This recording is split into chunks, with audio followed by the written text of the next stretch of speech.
I'll just walk in. Yeah. Hi, Alexis. Hey. So this lady here is Alexis, and she runs the Sanctuary Retreat in Sydney, which I've just participated in today, so thank you so much for that. My pleasure. And I just want to start with, what's your story, like what made you start this retreat, and what's your background? Oh, yeah. Yeah, my story. So I was brought up in you could say, quite a masculine family. I've got a really masculine father who's like the head of the house, and two brothers. So I would play soccer in the street with the boys. I was in an all-boys soccer team when I was 5. So I wasn't with any girls. So I literally realised I thought I was a boy. Yeah. And when I was about in my 20s, I remember an older guy saying, "You're really feminine." And it was just like, what? I'm feminine. I'm like a boy. And he's like, "No, you're like Jacqueline, this lady I looked up to in the office that I worked at." And I was like, these little words just kind of spark an opening, and you'll have a bit of an awakening. So it's been a long journey from me feeling like I have to be in my driven masculine to get somewhere in life, and I've been really critical and harsh on myself, and I've come from that kind of psychology, you could say, and upbringing to now do women's retreats.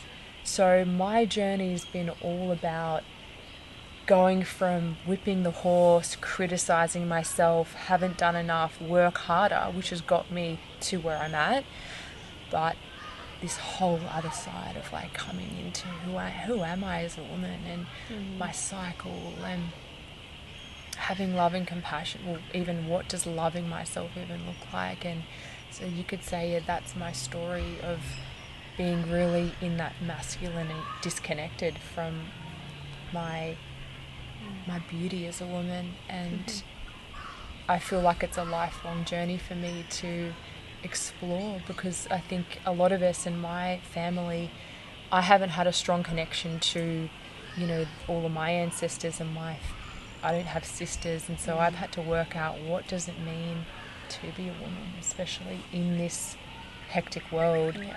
How do I be successful or just be authentic as me, as a feminine woman, I feel.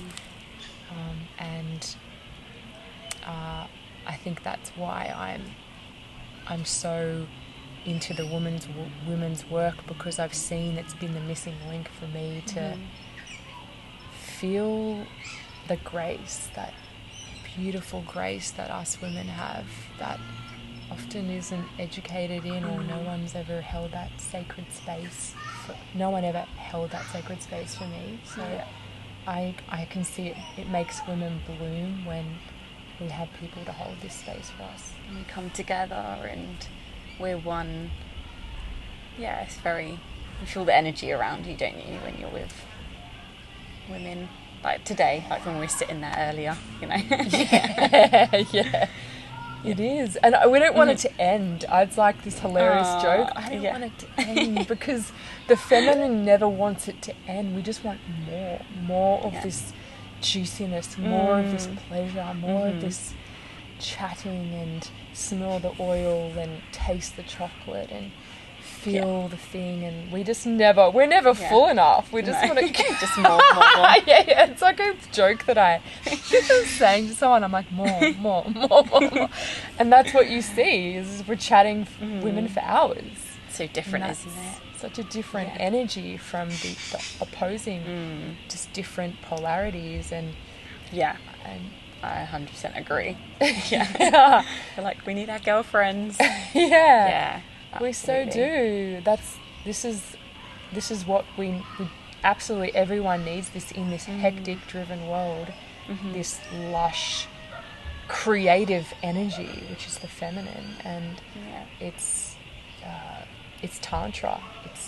And that's why we go to Bali for a week, and we get into the jungle, and we're just building it up, and at the end it's profound how much we can feel, because I think a lot of us today, they said, we're running forward, we're in this mind, we're numb, we can't really even feel, and once we